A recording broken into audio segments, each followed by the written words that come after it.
एक शुरुआत कितों हुई जी? ये जो फस्ट टाइम तुसी निकले टूर ते कई हज़ार किलोमीटर तुसी बाय कार जी ये रस्ता तय किया है, कितों स्टार्टिंग हुई सी जी?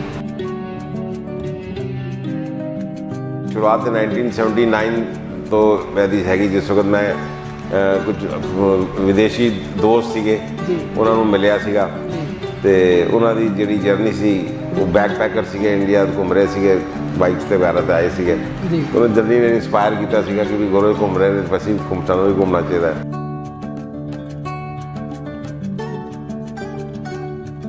तो मैं जिस वक्त गुरु नानक देव जी का इतिहास पढ़ रहा सीगा तो मैंने देख के बड़ा चंबा होया कि भी वो 27 स्टेट के अंदर गुरु साहब के चरण पे सी होके आए थे। तो मैनू अपनी जिंदगी का एक मकसद मिल गया या इं कहिए कि भी गुरु जेडे बचन मैं उत्थे कहे सीगे वो गुरु साहब ने पूरे कराते। पाकिस्तान भी मैं गड्डी लैके गया, ननकाना साहब भी गया। तो ननकाना साहब का भी बड़ा इंटरस्टिंग इतिहास है कि 30 साल बाद कोई इंडिया की पहली गड्डी सी जी बॉर्डर क्रॉस करके पाकिस्तान गई सी तो वो वाहिगुरू की मेहर सी मेरी गड्डी सी। पहली बार ट्रैवल किया फैमिली वालों किस तरह सहयोग जो भी घर नहीं कहा भी तुसी इतने हज़ार किलोमीटर बाय रोड जा रहे हो? देखो जी जिंदगी जब भी तुसी कोई ऐसा काम करते हो जो लार्जर दैन लाइफ होंदा हैगा वो वास्ते सब तो पहली चीज़ सब तो इंपॉर्टेंट चीज़ होंदी है तुहाडे परिवार का सहयोग। कि सरकारों का कोई ऐसा सहयोग जोड़ा है ना वो होंदा नहीं है अंटिल तुसीं उन्हां दा कोई काम करो। तो पग का मैनूं वादा सीगा SGPC का जितना ताल्लुक सीगा SGPC उस वक्त इन्वॉल्व इस करके नहीं सीगी क्योंकि वो पहला ट्रिप जोड़ा सीगा वो मेरा ड्रीम सीगा कि मैं जो सुपना 40 साल पहले वेख्या सीगा मैं उसको पूरा करने से निकलिया सीगा। तो अनफॉर्चुनेटली ड्रीम्स की जी वैल्यू है साढ़े मुल्क बड़ी घट हैगी।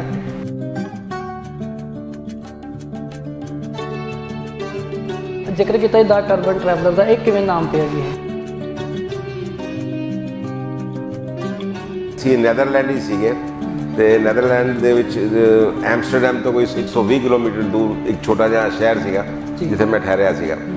उत्थे भी मैनूं कोई दोस्त मिल गए सी, नवे दोस्त सीगे तो उन्होंने अपने घर ठहराया सीगा तो उन्होंने ही मीडिया अरेंज किया सीगा। तो वो छोटा जिहा शहर सीगा तो सवेरे जिस अखबार खबर लगी सुर्खी लगी तो उन्हों का जो छोटा जिहा शहर होने करके अखबार जो सीगा फ्रंट पेज पर न्यूज़ सी तो फ्रंट पेज पर लिखा see the turban traveller is in town.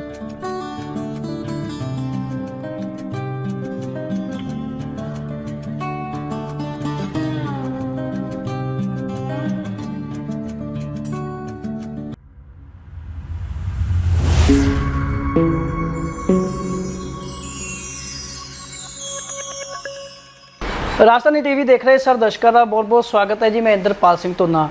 साडी कोशिश रहिंदी है कि थोड़ी मुलाकात असीं अजिही शख्सियत नाल कराइए जिसकी समाज नूं कोई देण है तो उन्होंने समाज लई कुछ वखरा किया। अजिही शख्सियत नाल तुहानूं असीं मिलाउण जा रहे हैं जिन्हां दे कह सकते हैं पहचान की कोई मोहताज नहीं कि सरदार अमरजीत सिंह चावला जां टर्बन ट्रैवलर जिन्होंने कहते हैं साढ़े नाल ने गलबात करांगे भी उन्होंने जी जिंदगी है कह सकते ट्रैवल की कितों शुरू हुई तो किमें हुण अगे किहड़े भरा लैके जा रहे। बहुत बहुत स्वागत है। सत श्री अकाल जी। सत श्री अकाल जी।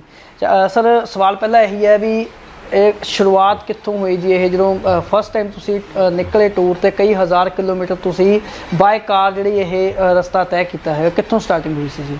देखो शुरुआत तो यदि बहुत पुरानी हैगी। शुरुआत 1979 तो मेरी हैगी जिस वक्त मैं कुछ विदेशी दोस्त सीगे उन्होंने मिलिया सीगा तो उन्हों की जी जर्नी सी वो बैकपैकर सीगे इंडिया घूम रहे सीगे बाइक्स ते वगैरह ते आए सीगे। उन्होंने जर्नी ने इंस्पायर किया सीगा कि भी गोरे घूम रहे हैं बस सानू भी घूमना चाहिए। पर उस वक्त नहीं होया तो फिर सारी जिंदगी गुजर ही गई एक तरीके नाल। जिस वक्त मैं 2018 मैं 59 का सीगा मैं तो उस वक्त फिर दिमाग च आया कि भाई हुण कुछ ऐसा करना चाहिए कि जिहड़ा जिंदगी रह गया बच्चा है। तो उस वक्त फिर जो असी बकेट लिस्ट जिन्होंने कहने असी वो बकेट लिस्ट बनाई तो देखा सब तो पहले उत्ते मैं लिखा कि भी मैं सारी दुनिया जी है वो अपनी गड्डी ते घूमना चाहना। ठीक है जी। तो 2018 असी फिर प्लान किया अपनी गड्डी तो घूमन का 5-6 महीने सानू प्लैनिंग दे लगे ਜੀ ਤੇ ਪਹਿਲਾ ਟ੍ਰਿਪ ਸੀਗਾ, ਇਸ ਕਰਕੇ ਮਿਸਿਸ ਨਾਲ ਨਹੀਂ ਗਏ ਸੀਗੇ ਕਿਉਂਕਿ ਮੈਨੂੰ ਆਪ ਨਹੀਂ ਪਤਾ ਸੀ ਕਿ ਉੱਥੇ ਹਾਲਾਤ ਕਿਸ ਤਰ੍ਹਾਂ ਹੋਣਗੇ, ਕੀ ਹੋਏਗਾ। ਜੀ ਤੇ 2018 ਚ ਅਸੀਂ ਦਿੱਲੀ ਤੋਂ ਲੰਡਨ ਗਏ। ਤਕਰੀਬਨ ਅਸੀਂ 30 ਕੰਟਰੀ ਕੀਤੇ ਤੇ 40,000 ਕਿਲੋਮੀਟਰ ਦਾ ਵਨ ਵੇ ਅਸੀਂ ਸਫ਼ਰ ਕੀਤਾ। ਜੀ ਵਾਪਸੀ ਵਾਲੀ ਗੱਡੀ ਫਿਰ ਸ਼ਿਪ ਕਰਕੇ ਭੇਜੀ ਤੇ ਹਰ ਕੰਟਰੀ ਦੇ ਅੰਦਰ ਕਾਫੀ ਘੁੰਮੇ ਤੇ ਕਾਫੀ ਸਾਰਾ ਮੁਲਕਾਂ ਦੇ ਅੰਦਰ ਹੋ ਕੇ ਆਏ ਤੇ ਉਹ ਪਹਿਲਾ ਟ੍ਰਿਪ ਸੀਗਾ। ਜੀ ਜੀ ਉਸ ਤੋਂ ਬਾਅਦ ਜਿਸ ਵਕਤ ਅਸੀਂ ਵਾਪਸ ਆਏ ਤੇ ਉੱਥੇ ਮੈਨੂੰ ਇੱਕ ਤੁਹਾਡੇ ਵਰਗਾ ਇੱਕ ਪੱਤਰਕਾਰ ਸੀਗਾ, ਉਹਨੇ ਇੱਕ ਟੀਚਾ ਮਾਰਿਆ। ਉਹ ਕਹਿੰਦਾ ਜੀ ਤੁਸੀਂ ਘੁੰਮਦੇ ਪਿਓ ਸਾਰੀ ਦੁਨੀਆ ਤੇ ਆਪਣਾ ਮੁਲਕ ਵੇਖਿਆ ਜੇ? ਮੈਂ ਕਿਹਾ ਹਾਂਜੀ ਮੈਂ ਵੇਖਿਆ। ਕਹਿੰਦਾ ਜੀ ਕਿੰਨੇ ਸਟੇਟ ਨੇ ਤੁਹਾਡੇ, ਮਤਲਬ ਕਿੰਨੇ ਰਾਜ ਨੇ ਤੁਹਾਡੇ ਕੰਟਰੀ 'ਚ?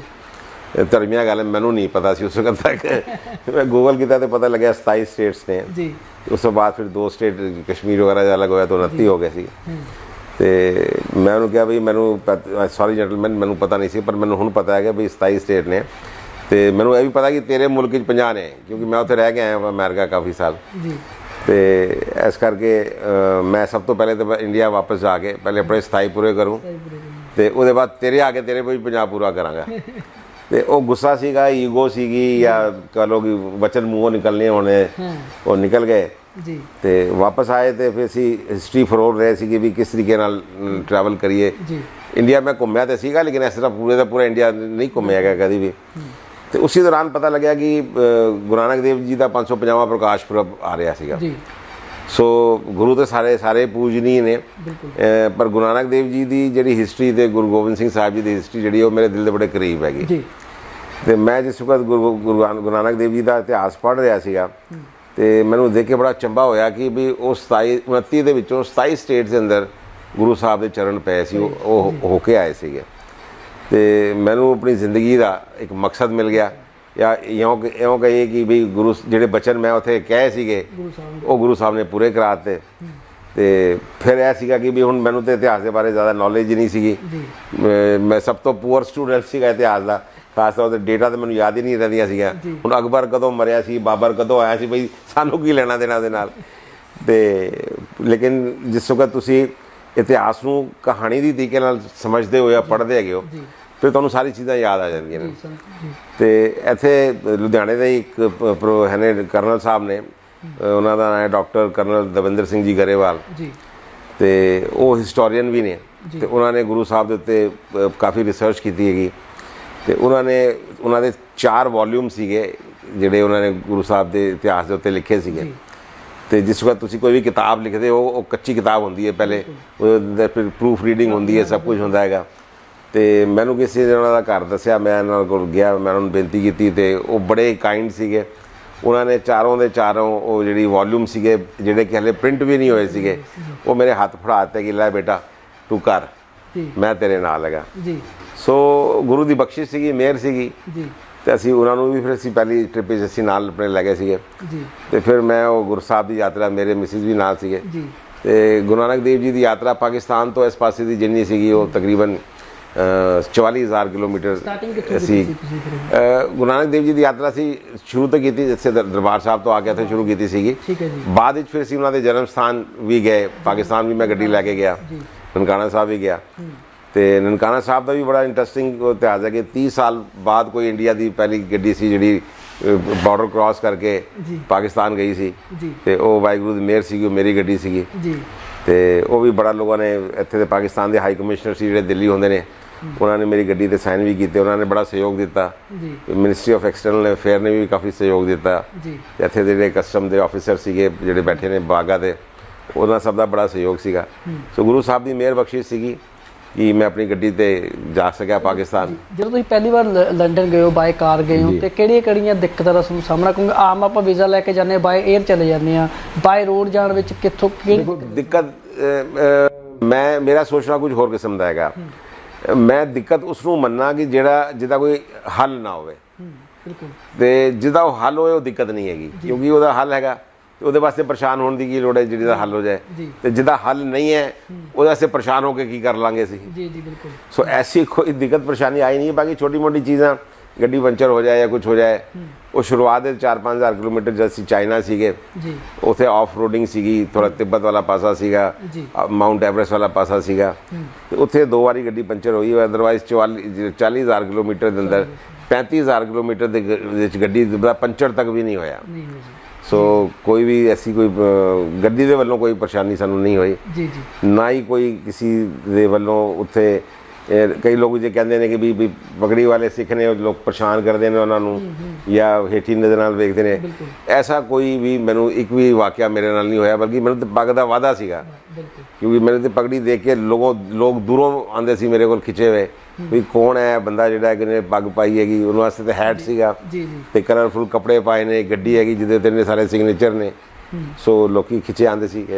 ਸੋ ਮੈਨੂੰ ਤਾਂ ਪੱਗ ਦਾ ਵਾਅਦਾ ਸੀ। ਜਦੋਂ ਤੁਸੀਂ ਪਹਿਲੀ ਵਾਰ ਟਰੈਵਲ ਕੀਤਾ, ਫੈਮਿਲੀ ਵੱਲੋਂ ਕਿਸ ਤਰ੍ਹਾਂ ਸਹਿਯੋਗ? ਜਦੋਂ ਵੀ ਘਰ ਦੇ ਨਹੀਂ ਕਿਹਾ ਵੀ ਤੁਸੀਂ ਇੰਨੇ 1000 ਕਿਲੋਮੀਟਰ ਬਾਏ ਰੋਡ ਜਾ ਰਹੇ ਹੋ? ਜਾਂ ਦੇਖੋ ਜੀ, ਜ਼ਿੰਦਗੀ ਜਦ ਵੀ ਤੁਸੀਂ ਕੋਈ ਐਸਾ ਕੰਮ ਕਰਦੇ ਹੋ ਜਿਹੜਾ ਲਾਰਜਰ ਦੈਨ ਲਾਈਫ ਹੁੰਦਾ ਹੈਗਾ ਜੀ, ਉਹਦੇ ਵਾਸਤੇ ਸਭ ਤੋਂ ਪਹਿਲੀ ਚੀਜ਼, ਸਭ ਤੋਂ ਇੰਪੋਰਟੈਂਟ ਚੀਜ਼ ਇਹ ਹੁੰਦੀ ਹੈ ਤੁਹਾਡੇ ਪਰਿਵਾਰ ਦਾ ਸਹਿਯੋਗ। ਬਿਲਕੁਲ। ਤੇ ਮੈਨੂੰ ਉਹ ਦਿਨ ਅੱਛੀ ਤਰ੍ਹਾਂ ਯਾਦ ਹੈ ਜਿਸ ਵਕਤ 1979 ਵਿੱਚ ਮੈਂ ਜਿਸ ਵਕਤ ਉਹ ਗੋਰਿਆਂ ਨੂੰ ਮਿਲਿਆ ਸੀਗਾ ਤੇ ਮੈਂ ਆਪਣੇ ਨਾਨਾ ਜੀ ਨੂੰ ਕਿਹਾ ਸੀ ਕਿ ਬਾਊ ਜੀ ਮੈਂ ਪੂਰੀ ਦੁਨੀਆ ਘੁੰਮਣੀ ਹੈਗੀ ਮੋਟਰਸਾਈਕਲ ਤੇ ਤੇ ਉਹਨਾਂ ਨੇ ਡਾਂਟ ਕੇ ਬਿਠਾ ਦਿੱਤਾ ਸੀਗਾ ਜੀ। ਤੇ ਉਹ ਜ਼ਮਾਨਾ ਤੁਸੀਂ ਬਜ਼ੁਰਗਾਂ ਨਾਲ ਤੁਸੀਂ ਉੱਚੀ ਆਵਾਜ਼ 'ਚ ਨਹੀਂ ਗੱਲ ਕਰ ਸਕੇ ਸੀ ਤੇ ਬਹਿਸ ਕਰਨਾ ਤਾਂ ਬਹੁਤ ਹੀ ਦੂਰ ਦੀ ਗੱਲ ਹੈਗੀ। ਤੇ ਉਹ ਮਨ 'ਚ ਕਿਤੇ ਨਾ ਕਿਤੇ ਸੀਗਾ।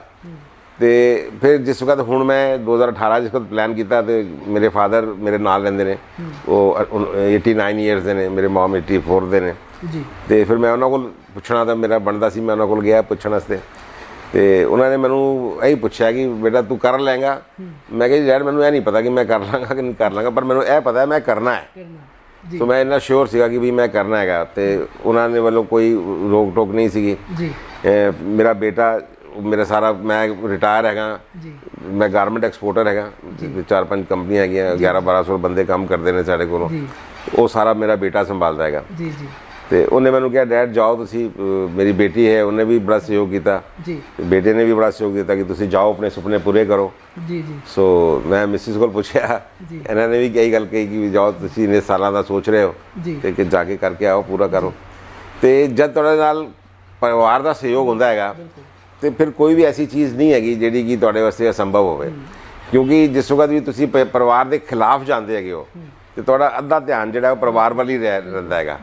ਫਿਰ ਤੁਸੀਂ ਉਹ ਕਰਨਾ ਜਾਂ ਨਾ ਕਰਨਾ ਇੱਕ ਬਰਾਬਰ ਹੁੰਦਾ, ਫਿਰ ਤੁਸੀਂ ਇੰਜੋਏ ਨਹੀਂ ਕਰ ਸਕਦੇ। ਦਿਮਾਗ ਬੰਦੇ ਦਾ ਫਿਰ ਘਰ ਵੱਲ ਰਹਿੰਦਾ ਕਿ ਬਈ ਮੈਂ ਬਿਨਾਂ ਉਹਨਾਂ ਦੀ ਸਹਿਮਤੀ ਦੇ ਆ ਗਿਆ, ਜਾਂ ਪਰੇਸ਼ਾਨ ਹੋਣਗੇ, ਜਾਂ ਵਪਾਰ ਕੌਣ ਵੇਖੇਗਾ, ਜਾਂ ਮਾਪਿਓ ਦਾ ਕੌਣ ਖਿਆਲ ਰੱਖੇਗਾ।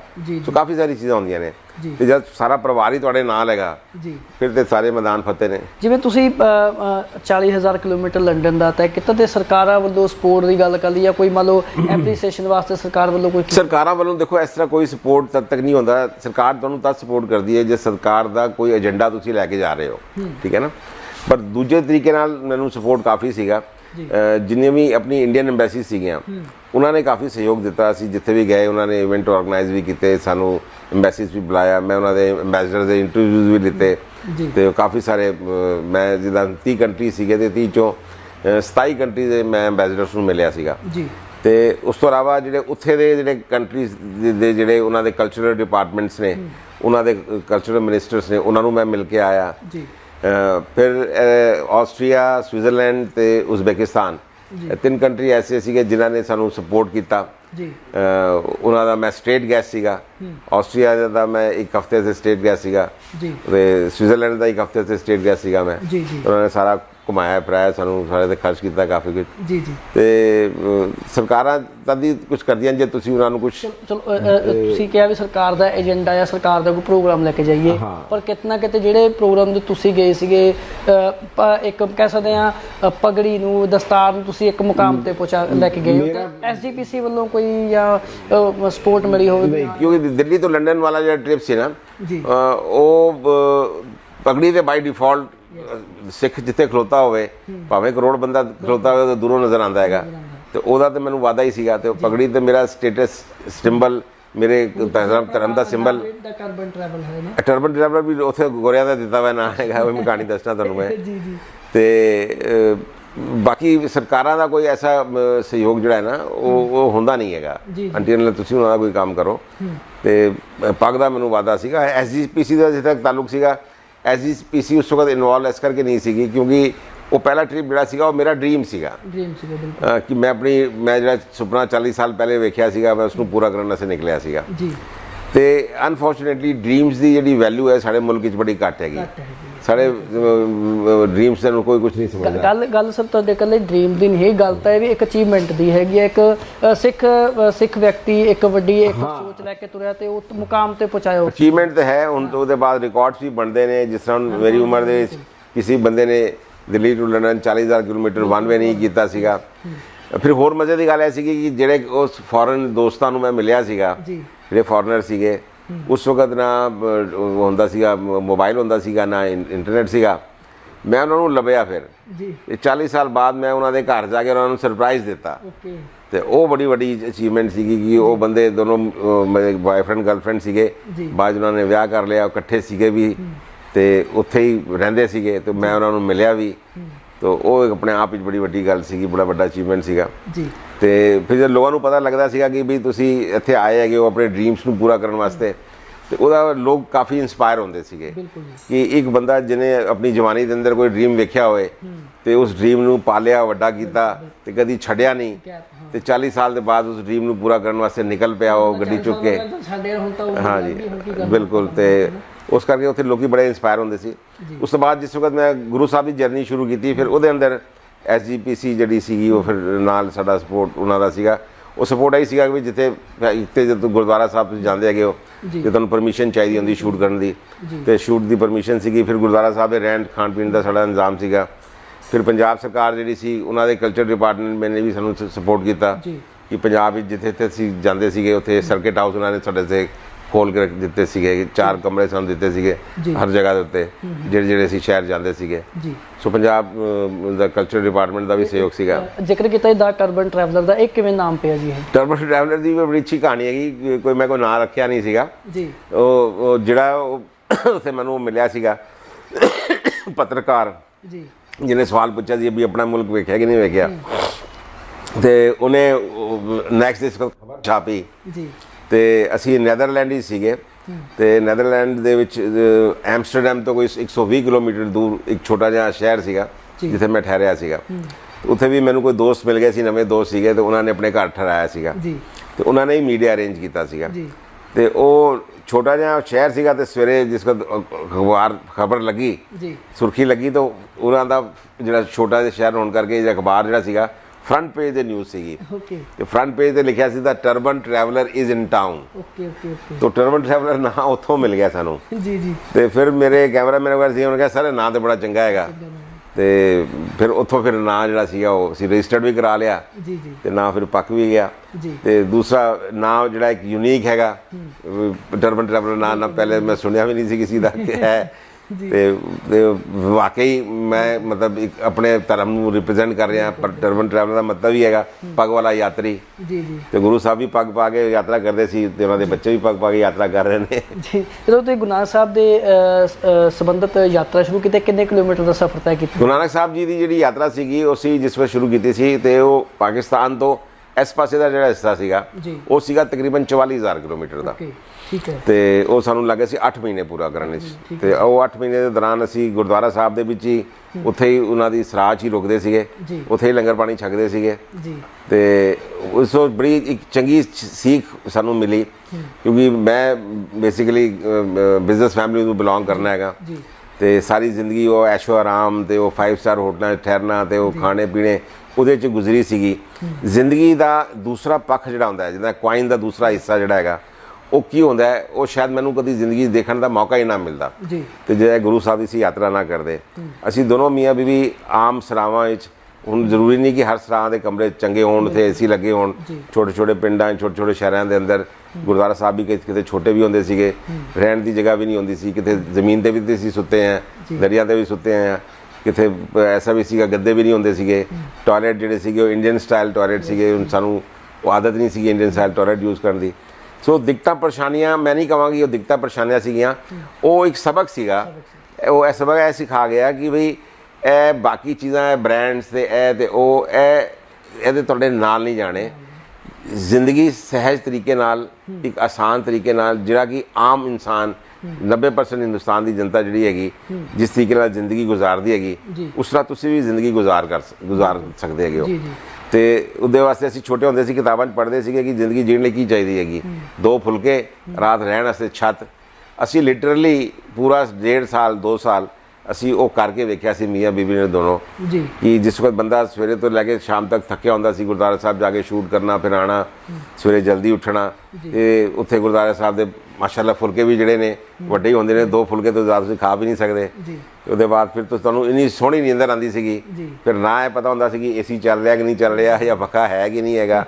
ਤੇ ਉਹ ਸਾਧਾਰਨ ਜ਼ਿੰਦਗੀ ਜਿਹੜੀ ਸੀ ਅਸੀਂ ਜੀ ਕੇ ਵੇਖੀ, ਜਿਹਦੇ ਨਾਲ ਜ਼ਿੰਦਗੀ ਨੂੰ ਦੇਖਣ ਦਾ ਨਜ਼ਰੀਆ ਜਿਹੜਾ ਸੀਗਾ ਉਹਦੇ 'ਚ ਕਾਫੀ ਬਦਲਾਅ ਆਇਆ ਐਜ਼ ਅ ਪਰਸਨ। ਜੀ ਸਰ, ਜਿਵੇਂ ਤੁਸੀਂ ਦਿੱਲੀ ਤੋਂ ਲੰਡਨ ਕੀਤਾ, ਫਿਰ ਗੁਰੂ ਨਾਨਕ ਸਾਹਿਬ ਦੇ ਜਿਹੜੇ ਸਥਾਨ ਸੀ ਉਹ ਤੈਅ ਕੀਤੇ, ਉਸ ਤੋਂ ਇਲਾਵਾ ਹੁਣ ਤੁਸੀਂ ਨਵਾਂ ਪਲਾਨ ਕੁਝ ਸ਼ੁਰੂ ਕੀਤਾ, ਇਨ ਬਿਟਵੀਨ ਵੀ ਕੁਝ ਹੋਇਆ ਹੈ ਜੀ? ਇਨ ਬਿਟਵੀਨ ਫਿਰ ਅਸੀਂ ਜਿਹੜੇ 6 ਨੇਬਰਿੰਗ ਕੰਟਰੀਜ਼ ਨੇ, ਪਾਕਿਸਤਾਨ, ਨੇਪਾਲ, ਭੂਟਾਨ, ਬੰਗਲਾਦੇਸ਼ ਤੇ ਸ਼੍ਰੀਲੰਕਾ, ਇਹ ਵੀ ਸਾਰੇ ਕੀਤੇ। ਤੇ ਫਿਰ ਗੁਰੂ ਤੇਗ ਬਹਾਦਰ ਸਾਹਿਬ ਜੀ ਦੀ ਯਾਤਰਾ ਸੀ, ਉਹ 30-32 ਹਜ਼ਾਰ ਕਿਲੋਮੀਟਰ ਦੀ ਸੀਗੀ। ਗੁਰੂ ਨਾਨਕ ਦੇਵ ਜੀ ਤੋਂ ਬਾਅਦ ਕਿਸੇ ਗੁਰੂ ਨੇ ਇੰਨੀ ਲੰਬੀ ਯਾਤਰਾ ਕੀਤੀ, ਉਹ ਫਿਰ ਗੁਰੂ ਤੇਗ ਬਹਾਦਰ ਸਾਹਿਬ ਸੀਗੇ। ਉਹ ਸਾਰੇ ਉਹਨਾਂ ਸਥਾਨਾਂ ਤੇ ਗਏ ਨੇ ਜਿੱਥੇ ਗੁਰੂ ਸਾਹਿਬ ਗਏ ਸੀਗੇ। ਸੋ ਅਸੀਂ ਉਹ ਯਾਤਰਾ ਕੀਤੀ। ਉਸ ਤੋਂ ਬਾਅਦ ਫਿਰ ਗੁਰੂ ਗੋਬਿੰਦ ਸਿੰਘ ਸਾਹਿਬ ਜੀ ਦੀ ਯਾਤਰਾ ਸ਼ੁਰੂ ਕੀਤੀ, ਜਿਹੜੀ ਕਿ ਹੁਣ ਅੱਧੀ ਸੀ, ਬਾਕੀ ਜਿਹੜੀ ਸੀ ਪੂਰੀ ਕਰਾਂਗੇ। ਸੋ ਉਹ ਟਾਈਮ ਸੀਗਾ ਜਿਹੜਾ ਕਿ ਕਰੋਨਾ ਦਾ ਟਾਈਮ ਸੀਗਾ, ਤੇ ਲੋਕੀ ਕਰੋਨਾ 'ਚ ਘਰ ਹੀ ਡੁੱਬ ਕੇ ਪਏ ਸੀ, ਤੇ ਅਸੀਂ ਮੀਆਂ ਬੀਬੀ ਦੋਨੋਂ ਜਿਹੜੇ ਨੇ ਉਹ ਅਸੀਂ ਗੁਰੂ ਸਾਹਿਬ ਦੀ ਯਾਤਰਾ ਕਰ ਰਹੇ ਸੀ। ਉਸ ਟਾਈਮ ਦਿੱਕਤ ਕੋਈ ਆਈ ਹੋਵੇ ਕਰੋਨਾ ਕਰਕੇ, ਕੋਈ ਪ੍ਰਸ਼ਾਸਨਿਕ ਲੈਵਲ ਤੇ, ਸਰਕਾਰਾਂ ਦੇ ਲੈਵਲ ਤੇ ਕੋਈ ਦਿੱਕਤ? ਸਰਕਾਰਾਂ ਦੇ ਲੈਵਲ ਤੇ ਐਸੀ ਕੋਈ ਜਿੱਥੇ ਕੋਈ ਪ੍ਰੋਬਲਮ ਹੁੰਦੀ ਸੀਗੀ, ਉਹਨਾਂ ਨੂੰ ਪਤਾ ਸੀ ਕਿ ਪੰਜਾਬ ਦੇ ਅੰਦਰ ਤੇ ਕੋਈ ਪ੍ਰੋਬਲਮ ਆਈ ਨਹੀਂ, ਕਿਉਂਕਿ ਇੱਥੇ ਪਤਾ ਸੀ ਵੀ ਗੁਰੂ ਸਾਹਿਬ ਦੀ ਯਾਤਰਾ ਕਰ ਰਹੇ ਨੇ, ਤੇ ਉਹਨਾਂ ਦੇ ਨਾਲ SGPC ਦਾ ਵੀ ਸਹਿਯੋਗ ਸੀਗਾ, PTC ਚੈਨਲ ਵੀ ਨਾਲ ਸੀਗਾ, ਤਾਂ ਕੋਈ ਅਸੀਂ ਕੋਈ ਸਾਨੂੰ ਦਿੱਕਤ ਪਰੇਸ਼ਾਨੀ ਨਹੀਂ। ਹੁਣ ਪ੍ਰੈਜ਼ੈਂਟ ਕੀ ਕਰਦੇ ਹੋ? ਹੁਣ ਪ੍ਰੈਜ਼ੈਂਟ ਜਿਹੜਾ ਹੈਗਾ, ਅਸੀਂ ਨਿਕਲੇ ਹੈਗੇ ਆ 2 ਦਿਨ ਪਹਿਲੇ ਸਾਡਾ ਇੱਥੇ ਦਿੱਲੀ 'ਚ ਫਲੈਗ ਆਫ ਹੋਇਆ ਹੈਗਾ। ਹੁਣ ਅਸੀਂ ਜਰਨੀ ਕਰ ਰਹੇ ਹੈਗੇ ਆ, ਜਰਨੀ ਆਫ 7 ਕੰਟੀਨੈਂਟ। ਮੇਰੇ ਟੀ-ਸ਼ਰਟ ਤੇ ਵੀ ਲਿਖਿਆ ਹੈਗਾ ਕਿ ਦੁਨੀਆ ਦੇ ਅੰਦਰ 7 ਕੰਟੀਨੈਂਟਸ ਨੇ, ਤੇ 7 ਕੰਟੀਨੈਂਟਸ ਜੇਕਰ ਟਰੈਵਲ ਕਰਨਾ ਹੋਵੇ 5 ਲੱਖ ਕਿਲੋਮੀਟਰ ਤੁਹਾਨੂੰ ਡਰਾਈਵ ਕਰਨਾ ਪਏਗਾ, ਜਿਹਦੇ ਅੰਦਰ 200 ਮੁਲਕ ਨੇ, ਤੇ ਜਿਹਨੂੰ ਪੂਰਾ ਕਰਨ ਵਾਸਤੇ ਘੱਟ ਤੋਂ ਘੱਟ 1000 ਦਿਨ ਲੱਗਣਗੇ। ਤੇ ਹੁਣ ਸਾਡਾ ਟੀਚਾ ਹੈਗਾ ਕਿ ਅਸੀਂ 7 ਕੰਟੀਨੈਂਟ ਕਰਨੇ ਹੈਗੇ, ਤੇ ਜਿਹਦੇ ਅੰਦਰ ਯੂਰਪ ਦਾ ਕੁਝ ਹਿੱਸਾ ਮੈਂ ਕਾਫੀ ਕਰ ਚੁੱਕਿਆ, ਏਸ਼ੀਆ ਵੀ ਕਾਫੀ ਘੁੰਮ ਚੁੱਕਿਆ ਹੈਗਾ, ਤੇ 87 ਕੰਟਰੀਜ਼ ਵੈਸੇ ਮੈਂ ਕਰ ਚੁੱਕਿਆ। 47 ਮੈਂ ਆਪਣੀ ਗੱਡੀ ਦੇ ਦੁਆਰਾ ਕੀਤੇ ਨੇ, 40 ਮੈਂ ਉਹਨਾਂ ਮੁਲਕਾਂ 'ਚ ਜਾ ਕੇ ਉੱਥੇ ਗੱਡੀ ਡਰਾਈਵ ਕਰਕੇ ਕੀਤੇ ਨੇ। ਤੇ ਲੇਕਿਨ ਹੁਣ ਮੈਂ ਸ਼ੁਰੂਆਤ ਤੋਂ ਫਿਰ ਸਾਰੇ ਪੂਰੇ 200 ਕੰਟਰੀ ਜਿਹੜੇ ਨੇ ਅਸੀਂ ਪੂਰੇ ਕਰਾਂਗੇ। ਤੇ ਉਹ ਕਰਨ ਤੋਂ ਪਹਿਲੇ ਜਿਹੜੀ ਗੁਰੂ ਗੋਬਿੰਦ ਸਿੰਘ ਸਾਹਿਬ ਜੀ ਦੀ ਜਿਹੜੀ ਯਾਤਰਾ ਅਧੂਰੀ ਰਹਿ ਗਈ ਹੈਗੀ, ਸਭ ਤੋਂ ਪਹਿਲੇ ਉਹ ਪੂਰੀ ਕਰਾਂਗੇ, ਤੇ ਉਸ ਤੋਂ ਬਾਅਦ ਫਿਰ ਬੰਬੇ ਤੋਂ ਗੱਡੀ ਜਿਹੜੀ ਹੈਗੀ ਸ਼ਿਫਟ ਕਰਾਂਗੇ। ਗੁਰੂ ਗੋਬਿੰਦ ਸਿੰਘ ਮਾਰਗ ਜਿਹੜੀ ਯਾਤਰਾ ਉਹ ਕਦੋਂ ਤੇ ਕਿੱਥੋਂ ਸਟਾਰਟ ਕਰੋਗੇ ਤੁਸੀਂ? ਬਸ ਹੁਣ ਅਸੀਂ ਅੱਜ ਰਾਤੀ ਚ ਪਹੁੰਚਾਂਗੇ ਅੰਮ੍ਰਿਤਸਰ, ਸਵੇਰੇ ਮੱਥਾ ਟੇਕ ਕੇ, ਤੇ ਕੱਲ ਉੱਥੇ ਰੁਕੇ, ਮੇਰੇ ਸਹੁਰੇ ਉੱਥੇ ਹੀ ਨੇ, ਤੇ ਇੱਕ ਦਿਨ ਉਹਨਾਂ ਕੋਲ ਠਹਿਰ ਕੇ ਫਿਰ ਅਸੀਂ ਪਰਸੋਂ ਸਵੇਰੇ ਜਿਹੜਾ ਅਨੰਦਪੁਰ ਸਾਹਿਬ ਨਿਕਲਾਂਗੇ। ਤੇ ਅਨੰਦਪੁਰ ਸਾਹਿਬ ਵਿੱਚ ਅਸੀਂ ਪਰਿਵਾਰ ਵਿਛੋੜਾ ਜਿਹੜਾ ਸਥਾਨ ਹੈਗਾ ਉਹ ਉੱਥੇ ਤੱਕ ਕਵਰ ਕੀਤਾ ਸੀਗਾ।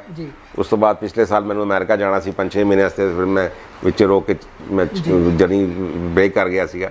ਤੇ ਪਰਿਵਾਰ ਵਿਛੋੜਾ ਤੋਂ ਬਾਅਦ ਦਾ ਜਿਹੜਾ ਵੀ ਇਤਿਹਾਸ ਉਹਨਾਂ ਦਾ ਹੈ, ਜਿਹੜਾ ਗੁਰੂ ਗੋਬਿੰਦ ਸਿੰਘ ਮਾਰਗ ਹੈ, ਉਹ ਸਾਰੇ ਸਥਾਨਾਂ ਤੇ ਜਿੰਨੇ ਵੀ ਗੁਰਦੁਆਰਾ ਸਾਹਿਬ ਨੇ ਉਹ ਸਾਰੇ ਅਸੀਂ ਜਾ ਕੇ ਕਰਾਂਗੇ, ਉਹਨੂੰ ਪੂਰਾ ਕਰਾਂਗੇ। ਤੇ ਜਿੰਨਾ ਵੀ ਸਮੇਂ ਉਹਦੇ ਬਾਅਦ ਲੱਗੇਗਾ ਉਹ ਲਗਾ ਕੇ, ਤੇ ਫਿਰ ਬੰਬੇ ਦੇ ਨੇੜੇ ਨਾਂਦੇੜ, ਉੱਥੇ ਹੀ ਮਹਾਰਾਸ਼ਟਰ ਹੀ ਹੈਗਾ, ਤੇ ਅਸੀਂ ਗੱਡੀ ਵੀ ਜਿਹੜੀ ਸ਼ਿਪ ਕਰਨੀ ਉੱਥੇ ਬੰਬੇ ਤੋਂ ਹੀ ਕਰਨੀ ਹੈਗੀ, ਤੇ ਫਿਰ ਉੱਥੋਂ ਗੱਡੀ ਵੀ ਸ਼ਿਪ ਕਰ ਦਾਂਗੇ। ਜਿੰਨੀ ਵੀ ਹੁਣ ਤੱਕ ਤੁਸੀਂ ਟਰੈਵਲ ਕੀਤਾ ਵਾ, ਆਪ ਹੀ ਗੱਡੀ ਡਰਾਈਵ ਕਰਦੇ ਹੋ ਤੁਸੀਂ? ਹਾਂ, ਮੈਂ ਆਪਣੀ ਗੱਡੀ ਆਪ ਡਰਾਈਵ ਕਰਨਾ ਹੈਗਾ। ਇੰਡੀਆ ਦੇ ਅੰਦਰ ਕਿਉਂਕਿ ਅਸੀਂ ਜਿਵੇਂ ਸ਼ੂਟ ਕਰਦੇ ਹਾਂ ਉਸ ਵਿੱਚ 2 ਗੱਡੀਆਂ ਹੁੰਦੀਆਂ ਸੀਗੀਆਂ, ਤੇ ਇੱਕ ਡਰਾਈਵਰ ਹੁੰਦਾ ਸੀਗਾ। ਤੇ ਜੇ ਡਰਾਈਵਰ ਮੇਰੇ ਕਿਤੇ ਮੈਂ ਜਾਣਾ ਵੀ ਹੋਵੇ ਤੇ ਮੇਰੇ ਨਾਲ ਉਹ ਪਿੱਛੇ ਬੈਠਦਾ ਹੈ, ਉਹ ਬੌਸ ਹੁੰਦਾ, ਤੇ ਗੱਡੀ ਮੈਂ ਚਲਾਉਂਦਾ। ਹਲੇ ਵੀ ਮੇਰਾ ਡਰਾਈਵਰ ਮੇਰੇ ਨਾਲ ਆਇਆ ਹੈਗਾ, ਤੇ ਉਹਨੂੰ ਮੈਂ ਗੱਡੀ ਧਰ ਜਾਣਾ ਜੇ ਮੈਂ ਬਹੁਤ ਜ਼ਿਆਦਾ ਥੱਕਿਆ ਹੋਵਾਂ ਜਾਂ ਮੈਨੂੰ ਨੀਂਦ ਆ ਰਹੀ ਹੋਵੇ। ਤੇ ਬਾਹਰ ਦੇ ਮੁਲਕਾਂ ਦੇ ਵਿੱਚ ਤੇ ਮੈਂ ਸਾਰੀ ਗੱਡੀ ਆਪ ਹੀ ਚਲਾਈ ਹੋਈ ਹੈ, ਇੱਥੇ ਵੀ ਸਾਰੀ ਮੈਂ ਆਪ ਹੀ ਚਲਾਈ, 99% ਗੱਡੀ ਮੈਂ ਆਪ ਚਲਾਈ ਹੈ। ਕੋਈ ਯਾਦਗਾਰੀ ਪਲ ਹੁਣ ਕੋੜੇ ਮਿੱਠੇ ਜਿਹੜੇ ਇੰਨੇ ਅਰਸੇ ਦੇ ਵਿਚਕਾਰ, ਕੋਈ ਯਾਤਰਾ ਦੇ ਭਾਵੇਂ ਦੂਜੀ ਕੰਟਰੀਜ਼ ਦੇ ਹੋਣ ਭਾਵੇਂ ਇੰਡੀਆ ਦੇ ਹੋਣ ਜੀ? ਦੇਖੋ, ਮੇਰਾ ਇੱਕ ਤਜਰਬਾ ਅਗਰ ਮਤਲਬ ਮੈਂ ਕਹਾਂਗਾ ਕਿ ਤੁਸੀਂ ਸ਼ਾਇਦ ਤੁਹਾਨੂੰ ਵਿਸ਼ਵਾਸ ਨਹੀਂ ਹੋਏਗਾ ਕਿ ਮੇਰਾ ਕੋਈ ਵੀ ਬੈਡ ਐਕਸਪੀਰੀਅੰਸ ਪੂਰੀ ਜਰਨੀ 'ਚ ਨਹੀਂ ਰਿਹਾ। ਉਹਦਾ ਰੀਜ਼ਨ ਹੈਗਾ ਕਿਉਂਕਿ ਮੈਂ ਇਹ ਸਿੱਖਿਆ ਹੈਗਾ ਇੰਨੇ ਸਾਰੇ ਮੁਲਕਾਂ 'ਚ ਜਾ ਕੇ ਕਿ ਜਿਹੜੇ ਲੋਕ ਜਿਹੜੇ ਨੇ ਨਾ ਉਹ ਸਾਡੇ ਵਰਗੇ ਹੀ ਨੇ, ਉਹਨਾਂ 'ਚ ਰੱਤੀ ਭਰ ਵੀ ਫਰਕ ਨਹੀਂ ਹੈਗਾ। ਤਿੰਨ ਚੀਜ਼ਾਂ ਬੜੀ ਕਾਮਨ ਹੈਗੀਆਂ। ਅਸੀਂ ਕਹਿੰਦੇ ਆ ਵੀ ਤੁਸੀਂ ਕਿਸੇ ਦਾ ਵੀ ਖੂਨ ਕੱਢ ਕੇ ਵੇਖੋ, ਚਾਹੇ ਮੁਸਲਮਾਨ ਹੋਵੇ ਜਾਂ ਹਿੰਦੂ ਹੋਵੇ, ਉਹ ਲਾਲ ਹੀ ਹੋਏਗਾ, ਠੀਕ ਹੈ ਨਾ। ਇਸ ਤਰੀਕੇ ਨਾਲ ਸਾਡੇ ਜਿਹੜੇ ਇਮੋਸ਼ਨਸ ਨੇ ਨਾ, ਚਾਹੇ ਉਹ ਅਮਰੀਕਨ ਹੈ, ਚਾਹੇ ਅਫਰੀਕਨ ਹੈ, ਚਾਹੇ ਉਹ ਚਾਈਨੀਜ਼ ਹੈ, ਕਿਸੇ ਦੁਨੀਆ ਦੇ ਕਿਸੇ ਵੀ ਕੋਨੇ ਤੁਸੀਂ ਕੋਈ ਕਿਸੇ ਬੰਦੇ ਨੂੰ ਵੀ ਫੜ ਲਓ, ਜੇ ਉਹ ਦੁਖੀ ਹੈ ਨਾ ਤੇ ਉਹਦੀ ਅੱਖਾਂ ਦੇ ਅੰਦਰ ਵੀ ਅਥਰੂ ਸਾਡੇ ਵਰਗੇ ਹੀ ਹੁੰਦੇ ਨੇ, ਉਹਦਾ ਦਿਲ ਵੀ ਸਾਡੇ ਵਰਗਾ ਹੀ ਰੋਂਦਾ ਹੈਗਾ। ਉਹਦਾ ਬੱਚਾ ਬਿਮਾਰ ਹੋਵੇ, ਉਹਦੀ ਬੇਟੀ ਦਾ ਕੋਈ ਇਸ਼ੂ ਹੋਵੇ ਜਾਂ ਉਹਦਾ ਬਿਜ਼ਨਸ ਦਾ ਕੋਈ ਇਸ਼ੂ ਹੋਵੇ, ਅੰਦਰੋਂ ਜਿਹੜਾ ਦੁੱਖ ਹੈ ਨਾ ਤੁਸੀਂ ਉਹਨਾਂ ਦੀ ਅੱਖਾਂ 'ਚ ਉਹ ਦੇਖ ਸਕਦੇ ਹੈਗੇ ਉਹ। ਤੇ ਜਿਸ ਵਕਤ ਉਹ ਖੁਸ਼ ਹੁੰਦੇ ਨੇ ਉਹ ਸਾਡੇ ਵਰਗੇ ਹੀ ਹੁੰਦੇ ਨੇ, ਉਹਨਾਂ ਦੇ ਚਿਹਰੇ ਤੇ ਮੁਸਕਾਨ, ਉਹਨਾਂ ਦੀ ਅੱਖਾਂ ਦੀ ਚਮਕ ਜਿਹੜੀ ਹੈਗੀ ਉਹ ਸਾਡੇ ਵਰਗੇ ਹੀ ਹੁੰਦੀ ਹੈਗੀ। ਇਸ ਕਰਕੇ ਇਹੀ ਗੁਰੂ ਸਾਹਿਬ ਵੀ ਕਹਿ ਗਏ ਕਿ ਮਾਨਸ ਕੀ ਜਾਤ ਸਭ ਇੱਕ ਹੀ ਪਹਿਚਾਨ, ਕੋਈ ਫਰਕ ਇਨਸਾਨ ਇਸ ਜ਼ਰਾ ਰੱਤੀ ਪਰ ਵੀ ਫਰਕ ਨਹੀਂ ਹੈਗਾ। ਤੇ ਮੈਨੂੰ ਤੇ ਜਿੰਨੇ ਵੀ ਬੰਦੇ ਮਿਲੇ ਬੜੇ ਚੰਗੇ ਬੰਦੇ ਮਿਲੇ, ਹਰ ਜਗ੍ਹਾ ਤੇ ਚੰਗੇ ਬੰਦੇ ਮਿਲੇ, ਸਭ ਨੇ ਅੱਗੇ ਵੱਧ ਕੇ ਬਹੁਤ ਸਪੋਰਟ ਕੀਤਾ। ਜਿਨ੍ਹਾਂ ਨੂੰ ਮੈਂ ਜਾਣਦਾ ਤੱਕ ਨਹੀਂ ਸੀਗਾ ਉਹ ਆਪਣੇ ਘਰ ਲੈ ਗਏ। ਮੇਰੀ ਮੈਰਿਜ ਯੂਨੀਵਰਸਿਟੀ ਤੱਕ ਲੋਕਾਂ ਨੇ ਉੱਥੇ ਸੈਲੀਬ੍ਰੇਟ ਕੀਤੀ ਬਾਹਰ ਦੇ ਮੁਲਕਾਂ ਵਿੱਚ। ਇੰਡੀਆ ਵਿੱਚ ਤੇ ਫਿਰ ਵੀ ਸਮਝ ਆਉਂਦਾ ਹੈਗਾ ਕਿ ਇੱਥੇ ਲੋਕ ਤੁਹਾਨੂੰ ਜਾਣਦੇ ਨੇ। ਬਾਹਰ ਦੇ ਮੁਲਕਾਂ 'ਚ ਕਿਸੇ ਨੂੰ ਕੌਣ ਕੀ ਪਤਾ ਕਿ ਕੌਣ ਅਮਰਜੀਤ ਸਿੰਘ ਕਿੱਥੋਂ ਆਇਆ ਕੀ ਹੈਗਾ, ਪਰ ਉੱਥੇ ਵੀ ਲੋਕਾਂ ਦਾ ਇੰਨਾ ਪਿਆਰ ਸੀਗਾ। ਤੇ ਉਹ ਇੱਕ ਚੀਜ਼ ਸਿਖਾ ਗਿਆ ਕਿ ਭਈ ਬੰਦੇ ਜਿਹੜੇ ਨੇ ਉਹ ਚੰਗੇ ਹੀ ਹੁੰਦੇ ਨੇ, ਬੰਦੇ ਕਦੀ ਮਾੜੇ ਨਹੀਂ ਹੁੰਦੇ। ਇਹ ਸਾਡੇ ਪੋਲੀਟੀਕਲ ਰੀਜ਼ਨ ਨੇ, ਅਸੀਂ ਕੋਈ ਕਿਸੇ ਇੱਕ ਕੌਮ ਨੂੰ ਲੇਬਲ ਕਰ ਦਿੰਦੇ ਹਾਂ ਕਿ ਵੀ ਇਹ ਕੌਮ ਖਰਾਬ ਹੈਗੀ ਜਾਂ ਇਹ ਮੁਲਕ ਖਰਾਬ ਹੈਗਾ। ਤੁਸੀਂ ਮੈਂ ਪਾਕਿਸਤਾਨ ਗਿਆ, ਪਾਕਿਸਤਾਨ ਅਸੀਂ 15 ਦਿਨ ਰਹੇ, ਅਸੀਂ ਦੋਨੋਂ ਮੀਆਂ ਵੀ ਉੱਥੇ ਸੀਗੇ। ਕਾਫੀ ਮੈਂ ਸੁਣਿਆ ਸੀਗਾ ਕਿ ਉੱਥੇ ਤੁਹਾਡੀ ਬੜੀ ਇੱਜ਼ਤ ਖਾਤਰ ਹੁੰਦੀ ਹੈ, ਬੜਾ ਸਭ ਕੁਝ ਹੁੰਦਾ ਹੈਗਾ, ਪਰ ਉੱਥੇ ਦੇ ਲੋਕ ਉਹਨਾਂ ਨੂੰ ਕੋਈ ਮਤਲਬ ਲੈਣਾ ਦੇਣਾ ਨਹੀਂ ਹੈਗਾ ਕਿ 1971 ਵਿੱਚ ਕੀ ਹੋਇਆ ਸੀਗਾ, 47 'ਚ ਕੀ ਹੋਇਆ ਸੀਗਾ। ਉਹਨਾਂ ਦਾ ਉਹੀ ਮਸਲਾ ਹੈ ਜਿਹੜਾ ਇੱਥੇ ਹੈਗਾ, ਰੋਟੀ ਕੱਪੜੇ ਤੇ ਮਕਾਨ ਦਾ ਹੈਗਾ। ਤੇ ਉਹ ਪਿਆਰ ਇੱਜ਼ਤ ਸਤਿਕਾਰ ਉਹੀ ਹੈ, ਕਲਚਰ ਸਾਡਾ ਸੇਮ ਹੀ ਹੈਗਾ, ਲੋਕਾਂ ਨੇ ਬਣਾ ਰੱਖੇ ਨੇ। ਹੁਣ ਮੈਂ ਤੁਹਾਨੂੰ ਛੋਟਾ ਜਿਹਾ ਐਗਜ਼ਾਮਪਲ ਦੇਣਾ ਹੈਗਾ, ਇੰਡੀਆ ਤੇ ਪਾਕਿਸਤਾਨ ਦੇ ਅੰਦਰ 70 ਸਾਲਾਂ ਵਿੱਚ ਇੰਨੇ ਬੰਦੇ ਨਹੀਂ ਮਰੇ ਹੋਣਗੇ ਇੰਨੀ ਜੰਗਾਂ ਤੋਂ ਬਾਵਜੂਦ, ਜਿੰਨਾ ਜਰਮਨੀ ਦੇ ਨਾਲ ਇੱਕ ਕੰਟਰੀ ਹੈਗਾ ਪੋਲੈਂਡ। ਪੋਲੈਂਡ ਦੇ ਅੰਦਰ ਜਿਸ ਕੋ ਸੈਕੰਡ ਵਰਲਡ ਵਾਰ ਹੋਇਆ, ਜਰਮਨੀ ਨੇ ਪੋਲੈਂਡ ਦੇ 80 ਲੱਖ ਬੰਦੇ ਮਾਰਤੇ ਸੀਗੇ ਇੱਕ ਮਤਲਬ ਕੁਝ ਦਿਨਾਂ ਦੇ ਅੰਦਰ। ਅੱਜ ਉਹੀ ਜਰਮਨੀ ਤੇ ਉਹੀ ਪੋਲੈਂਡ ਉਹ ਇਕੱਠੇ ਰਹਿੰਦੇ ਪਏ ਨੇ। ਯੂਰਪ ਦੇ ਅੰਦਰ ਕੋਈ ਬਾਰਡਰ ਨਹੀਂ ਹੈਗਾ, ਕੋਈ ਆਪਸੀ ਲੋਕਾਂ 'ਚ ਮਨਮੁਟਾਵ ਨਹੀਂ ਹੈਗਾ, ਕਿਉਂਕਿ ਉਹਨਾਂ ਨੂੰ ਇੱਕ ਚੀਜ਼ ਸਮਝ ਆ ਗਈ ਹੈ ਕਿ ਸਾਡਾ ਇਕੱਠੇ ਰਹਿਣ 'ਚ ਫਾਇਦਾ ਹੈਗਾ। ਸਾਡੀ ਇਕੋਨਮੀ ਉੱਥੇ ਇੱਕੋ ਕਰੰਸੀ ਯੂਰੋ ਹੈਗਾ, ਯੂਰੋ ਪੂਰੇ ਯੂਰਪ ਵਿੱਚ ਚੱਲਦਾ ਹੈਗਾ, ਠੀਕ ਹੈ ਨਾ, ਜਿਹੜਾ ਸ਼ੈਂਗਨ ਕੰਟਰੀਜ਼ ਨੇ। ਸੋ ਕਾਸ਼ ਇੱਕ ਦਿਨ ਐਸਾ ਵੀ ਆਏ ਸਾਊਥ ਈਸਟ ਏਸ਼ੀਆ ਜਿੰਨਾ ਵੀ ਹੈਗਾ ਸਾਰਾ ਹੋਏ, ਬਲਕਿ ਮੈਂ ਤਾਂ ਕਹਿਣਾ ਕਿ the whole world should be one. ਇਹ ਵੀਜ਼ਾ ਹੋਣਾ ਹੀ ਨਹੀਂ ਚਾਹੀਦਾ, ਕਿਉਂਕਿ ਜਿਸ ਵਕਤ ਵਾਹਿਗੁਰੂ ਨੇ ਬਣਾਇਆ ਸੀਗਾ, ਸ੍ਰਿਸ਼ਟੀ ਸੱਜੀ ਸੀਗੀ, ਨਾ ਤਾਂ ਕੋਈ ਬਾਰਡਰ ਸੀਗੇ ਨਾ ਕੋਈ ਵੀਜ਼ੇ ਸੀਗੇ। ਇਹ ਸਾਡੇ ਲੋਕਾਂ ਨੇ ਮੁਲਕਾਂ ਦੀ ਸਰਹੱਦਾਂ ਤੱਕ ਖਿੱਚ ਦਿੱਤੀਆਂ, ਉਹ ਸਰਹੱਦਾਂ ਦਾ ਉੱਤੇ ਕੀ ਖਿੱਚੀਆਂ, ਲੋਕਾਂ ਦੇ ਦਿਲਾਂ ਤੇ ਖਿੱਚੀਆਂ ਗਈਆਂ। ਕਾਸ਼ ਕਿਸੇ ਦਿਨ ਐਸਾ ਹੋਵੇ ਕਿ ਇਹ ਦੂਰੀ ਮਿਟੇ ਤੇ ਇੱਕ ਦੂਜੇ ਦੇ ਮੁਲਕ 'ਚ ਅਸੀਂ ਆਰਾਮ ਨਾਲ ਆ ਜਾ ਕੇ ਫਿਰ ਚ ਸਕੀਏ। ਤੇ ਅਗਰ ਕਿਸੇ ਨੇ ਤਾਂ ਜੀਤਾ ਜਾਤਾ ਐਗਜ਼ਾਮਪਲ ਵੇਖਣਾ ਹੈਗਾ ਕਿ ਤੁਸੀਂ ਬਾਈ ਰੋਡ ਤੁਸੀਂ ਯੂਰਪ ਟਰੈਵਲ ਕਰੋ, ਕਿਉਂਕਿ ਜੇ ਤੁਸੀਂ ਬਾਈ 에ਅਰ ਜਾਂਦੇ ਹੋ ਤਾਂ ਫਿਰ ਤੁਹਾਨੂੰ ਵੀਜ਼ਾ ਹਰ ਕੰਟਰੀ ਦਾ ਲੈਣਾ ਪੈਂਦਾ ਹੈਗਾ, ਪਰ ਜਿਸ ਵਕਤ ਤੁਸੀਂ ਬਾਈ ਰੋਡ ਜਾਂਦੇ ਹੈਗੇ ਹੋ ਤੇ ਤੁਸੀਂ ਫਿਰ ਉੱਥੇ ਤੁਹਾਨੂੰ ਨਾ ਤੁਹਾਨੂੰ ਬਾਰਡਰ ਨਜ਼ਰ ਆਉਂਦਾ ਹੈਗਾ। ਅਸੀਂ ਜਾਂਦੇ ਸੀਗੇ ਤੇ ਪਤਾ ਲੱਗਿਆ ਵੈਲਕਮ ਟੂ ਸਵਿਟਜ਼ਰਲੈਂਡ, ਬੋਰਡ ਹੀ ਨਿਕਲ ਗਿਆ, ਘੁੰਮ ਕੇ ਆਉਂਦੇ ਸੀ ਉੱਥੇ ਜਾ ਕੇ ਫੋਟੋ ਖਿਚਾਉਣ ਲਈ ਵੀ ਸਵਿਟਜ਼ਰਲੈਂਡ ਗਏ ਆ ਤੇ ਕਰੀਏ। ਉਹ ਬਿਨਾਂ ਬਾਰਡਰ ਦੇ ਰਹਿਣ ਦਾ ਸਵਾਲ ਹੀ ਕੁਝ ਹੋਰ ਹੈਗਾ। ਜੀ ਅਖੀਰ ਦੇ ਵਿੱਚ ਕੀ ਮੈਸੇਜ ਦੇਣਾ ਚਾਹੋਗੇ ਪਬਲਿਕ ਨੂੰ, ਯੂਥ ਨੂੰ ਖਾਸ ਤੌਰ ਤੇ? ਮੈਸੇਜ ਦੇਖੋ ਜੀ, ਮੈਂ ਕਿਉਂਕਿ ਮੈਂ ਟਰੈਵਲ ਕਰਨਾ, ਟਰੈਵਲ ਮੇਰਾ ਪੈਸ਼ਨ ਹੈਗਾ, ਤੇ ਮੈਂ ਸਾਰੇ ਟਰੈਵਲਰਸ ਨੂੰ ਇਹ ਕਹਿਣਾ ਚਾਹਾਂਗਾ ਕਿ ਟਰੈਵਲ ਤੁਹਾਨੂੰ ਬਹੁਤ ਕੁਝ ਸਿਖਾਉਂਦਾ ਹੈਗਾ। ਇਹ ਕਿਤਾਬ ਨਹੀਂ ਹੈ ਜਿਹੜਾ ਤੁਸੀਂ ਪੜ੍ਹਿਆ ਤੇ ਕਿਤਾਬ ਤੁਹਾਨੂੰ ਖਾਲੀ ਗਿਆਨ ਦੇ ਸਕਦੀ ਹੈ, ਤੁਹਾਨੂੰ ਤਜਰਬਾ ਨਹੀਂ ਦੇ ਸਕਦੀ। ਤੇ ਟਰੈਵਲ ਇੱਕ ਐਸੀ ਚੀਜ਼ ਹੈ ਜੇ ਤੁਸੀਂ ਆਪ ਕਰਦੇ ਹੋਗੇ ਤਾਂ ਤੁਸੀਂ ਤਜਰਬਾ ਵੀ ਹਾਸਲ ਕਰਦੇ ਹੈਗੇ ਹੋ, ਤੁਹਾਡਾ ਕੌਨਫੀਡੈਂਸ ਵੀ ਵੱਧਦਾ ਹੈਗਾ, ਤੁਹਾਡੀ ਨੌਲੇਜ ਵੀ ਵੱਧਦੀ ਹੈਗੀ, ਤੇ ਤੁਹਾਡਾ ਜਿਹੜਾ ਕੌਨਫੀਡੈਂਸ ਉਹ 7ਵੇਂ ਆਸਮਾਨ 'ਤੇ ਹੁੰਦਾ ਹੈ। ਤੁਸੀਂ ਸੋਚਦੇ ਹੋ ਕਿ ਹੁਣ ਮੈਂ ਕੁਝ ਵੀ ਕਰ ਸਕਦਾ ਹੈਗਾ। ਅੱਜ ਅਗਰ ਮੈਂ 5 ਲੱਖ ਕਿਲੋਮੀਟਰ ਡਰਾਈਵ ਕਰਨ ਦੀ ਗੱਲ ਕਰ ਰਿਹਾ ਹੈਗਾ ਤੇ ਮੇਰੇ ਵਾਸਤੇ ਉਹ ਇੰਪੋਸੀਬਲ ਇਸ ਕਰਕੇ ਨਹੀਂ ਹੈਗੀ ਕਿਉਂਕਿ 2.25 ਲੱਖ ਕਿਲੋਮੀਟਰ ਆਲਰੇਡੀ ਮੈਂ ਗੱਡੀ ਚਲਾ ਚੁੱਕਿਆ ਹੈਗਾ, ਮੈਨੂੰ ਐਕਸਪੀਰੀਅੰਸ ਹੈਗਾ। ਸਾਡੇ 'ਚ ਇੱਕ ਅਨਨੋਨ ਫੀਅਰ ਹੁੰਦਾ ਹੈਗਾ, ਜੋ ਚੀਜ਼ ਤੋਂ ਅਸੀਂ ਗੁਜ਼ਰੇ ਨਹੀਂ ਹੁੰਦੇ ਹੈਗੇ ਆ, ਸਾਨੂੰ ਲੱਗਦਾ ਹੈ ਕਿ ਸ਼ਾਇਦ ਪਤਾ ਨਹੀਂ ਕਿੰਨਾ ਔਖਾ ਹੋਏਗਾ, ਪਤਾ ਨਹੀਂ ਕੀ ਹੋਏਗਾ। ਐਸਾ ਕੁਝ ਵੀ ਨਹੀਂ ਹੈਗਾ। ਦੂਸਰੀ ਚੀਜ਼, ਜਿਹੜੇ ਵੀ ਬੰਦੇ ਟਰੈਵਲ ਕਰਨਾ ਚਾਹੁੰਦੇ ਨੇ ਉਹਨਾਂ ਵਾਸਤੇ ਇੱਕ ਬਹੁਤ ਵੱਡੀ ਐਡਵਾਈਸ ਹੈਗੀ, ਕਦੇ ਵੀ ਟੱਚ ਐਂਡ ਗੋ ਨਾ ਕਰੋ। ਟੱਚ ਐਂਡ ਗੋ ਦਾ ਮਤਲਬ ਇਹ ਹੁੰਦਾ ਹੈ ਕਿ ਤੁਸੀਂ, ਮੈਨੂੰ ਤਾਂ ਅੱਜ ਤੱਕ ਇਹੀ ਗੱਲ ਸਮਝ ਨਹੀਂ ਆਈ, ਲੋਕੀ ਕਹਿੰਦੇ ਨੇ ਕਿ 4 ਨਾਈਟਸ ਐਂਡ 5 ਡੇਜ਼, ਤੁਸੀਂ 4 ਰਾਤਾਂ ਜਾਂ 5 ਦਿਨ ਦੇ ਅੰਦਰ ਕਿਸੇ ਯੂਰਪ ਦੇ ਕੰਟਰੀ ਜਾ ਕੇ ਤੁਸੀਂ ਕੀ ਵੇਖੋਗੇ। ਤੇ ਖਾਸ ਤੌਰ ਤੇ ਜਿਸ ਵਕਤ ਤੁਸੀਂ ਰੋਡ ਟਰੈਵਲ ਕਰਦੇ ਹੈਗੇ ਹੋ, ਮੇਰੇ ਹਿਸਾਬ ਨਾਲ ਤੁਹਾਨੂੰ ਹਰ ਸ਼ਹਿਰ ਦੇ ਅੰਦਰ ਘੱਟ ਤੋਂ ਘੱਟ 3 ਦਿਨ ਮਿਨੀਮਮ ਗੁਜ਼ਾਰਨੇ ਚਾਹੀਦੇ ਨੇ, ਉੱਥੇ ਦੇ ਲੋਕਾਂ ਨੂੰ ਮਿਲਣਾ ਚਾਹੀਦਾ ਹੈ। ਫਿਰ ਦੂਸਰਾ ਕੀ ਹੁੰਦਾ ਹੈ, ਹਰ ਬੰਦੇ ਦਾ ਆਪਣੀ ਸੋਚ ਹੁੰਦੀ ਹੈਗੀ।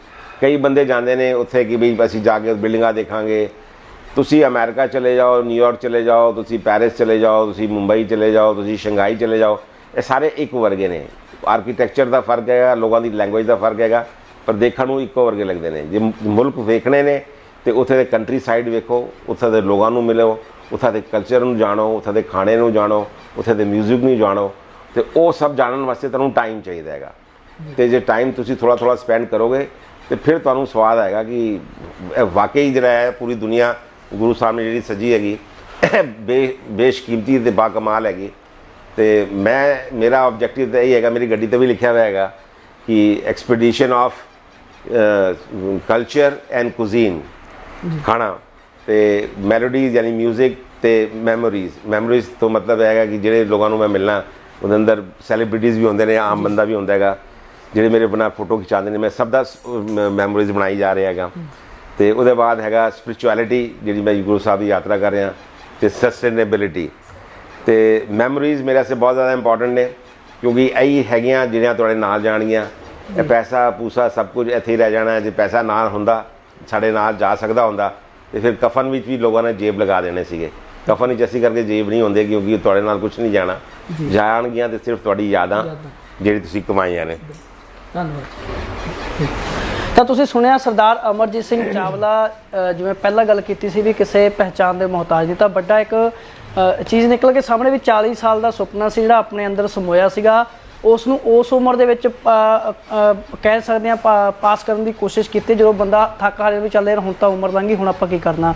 ਪਰ ਸਰਦਾਰ ਅਮਰਜੀਤ ਸਿੰਘ ਚਾਵਲਾ ਨੇ 40 ਸਾਲ ਸੁਪਨੇ ਨੂੰ ਜਿਵੇਂ ਜਿਉਂਦਾ ਰੱਖਿਆ ਤੇ ਉਹਨੂੰ ਪੂਰਾ ਕਰਨ ਦੀ ਕੋਸ਼ਿਸ਼ ਹੀ ਨਹੀਂ ਕੀਤੀ, ਪੂਰਾ ਕੀਤਾ ਵੀ ਹੈ। ਤੇ ਇੱਥੋਂ ਸਾਨੂੰ ਇੱਕ ਸਿੱਖ ਵੀ ਮਿਲਦੀ ਹੈ ਵੀ ਸਾਨੂੰ ਕਿਸੇ ਵੀ ਕੰਮ ਨੂੰ ਬਿਨਾਂ ਛੂਹੇ, ਬਿਨਾਂ ਕਿਸੇ ਕੰਮ ਨੂੰ ਕੀਤੇ ਪਿੱਛੇ ਨਹੀਂ ਹਟਣਾ ਚਾਹੀਦਾ। ਜਿਹੜਾ ਜਿਵੇਂ ਸਰਦਾਰ ਸਾਹਿਬ ਨੇ ਗੱਲ ਕੀਤੀ, ਜਿਹੜਾ ਇੱਕ ਡਰ ਹੁੰਦਾ ਵਾ, ਜਿਹੜਾ ਅਨਨੋਨ ਫੀਅਰ ਹੁੰਦਾ ਵਾ, ਜਿਹੜਾ ਬਿਨਾਂ ਮਤਲਬ ਡਰ ਸਾਡੇ ਅੰਦਰ ਹੁੰਦਾ ਵਾ, ਉਹ ਡਰ ਤੋਂ ਪਾਸੇ ਹਟ ਜਿਹੜਾ ਅਸੀਂ ਕੰਮ ਕਰਨਾ ਵਾ, ਉਸ ਕੰਮ ਦੇ ਉੱਤੇ ਸਾਨੂੰ ਫੋਕਸ ਕਰਨਾ ਚਾਹੀਦਾ, ਤਾਂ ਹੀ ਅਸੀਂ ਆਪਣਾ ਜਿਹੜਾ ਕੰਮ ਆ ਅੱਗੇ ਵਧਾ ਸਕਦੇ ਹਾਂ। 2.5 ਕਿਲੋਮੀਟਰ 2.25 ਲੱਖ ਕਿਲੋਮੀਟਰ ਦੀ ਹੁਣ ਤੱਕ ਜਿਹੜਾ ਗੱਡੀ ਚਲਾ ਚੁੱਕੇ ਨੇ ਸਰਦਾਰ ਅਮਰਜੀਤ ਸਿੰਘ ਚਾਵਲਾ, ਤੇ 5 ਲੱਖ ਦਾ ਅਗਲਾ ਟਾਰਗੇਟ ਹੈ। ਤੇ ਇੰਪੋਸੀਬਲ ਨਹੀਂ ਹੈ, ਪੋਸੀਬਲ ਹੈ, ਤੇ ਉਹ ਕਰਕੇ ਵੀ ਵਿਖਾਉਣਗੇ। ਤੇ ਹੁਣ ਫਿਲਹਾਲ ਸ਼੍ਰੀ ਗੁਰੂ ਗੋਬਿੰਦ ਸਿੰਘ ਜੀ ਮਾਰਗ ਦੇ ਉੱਤੇ ਜਿਹੜਾ ਅਗਲਾ ਟਰੈਵਲ ਜਿਹੜਾ ਉਹ ਸਰਦਾਰ ਅਮਰਜੀਤ ਸਿੰਘ ਚਾਵਲਾ ਕਰਨ ਜਾ ਰਹੇ ਨੇ। ਤਾਂ ਸਾਡੀ ਇਹ ਸੀ ਗੱਲਬਾਤ ਸਰਦਾਰ ਅਮਰਜੀਤ ਸਿੰਘ ਚਾਵਲਾ, ਤੁਸੀਂ ਵੀ ਜ਼ਰੂਰ ਸੁਣੋ ਤੇ ਆਪਣੇ ਅੱਗੇ ਸ਼ੇਅਰ ਵੀ ਕਰੋ, ਤਾਂ ਜੋ ਅਸੀਂ ਲੋਕਾਂ ਨੂੰ ਇੱਕ ਮੈਸੇਜ ਦੇ ਸਕੀਏ ਵੀ ਇਸ ਦੁਨੀਆ ਵਿੱਚ ਕੁਝ ਵੀ ਇੰਪੋਸੀਬਲ ਨਹੀਂ, ਸਭ ਕੁਝ ਪੋਸੀਬਲ ਹੈ।